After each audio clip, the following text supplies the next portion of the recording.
Presented by Aishwarya Music Mathli.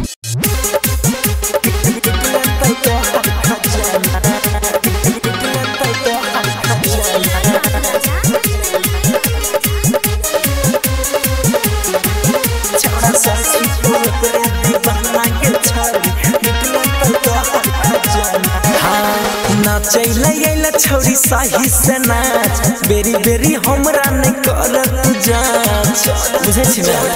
नाचैला छौरी साही से नाच बेरी बेरी हमरा ने करेगे जांच बाद में कर देबो हमें गे माना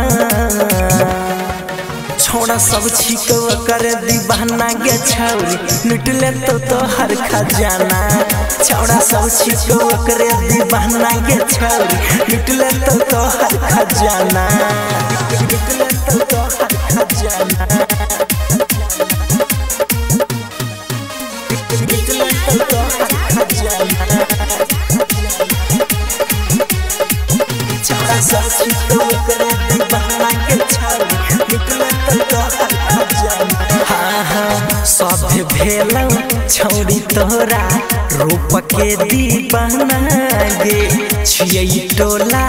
रंगदार के केकरा तू करबे महना गे बोल गे सब भेल छौरी तोरा रूप के दीवाना गे छियै टोला रंगदार के केकरा तू करबे महना गे किया डालै छौरी तू दाना छोड़ा सब छिक तोहर दीवाना गे छौरी लुटले तो हर खजाना छोड़ा सब छिक ओकरे दीवाना गे छौरी लुटले तो हर खजाना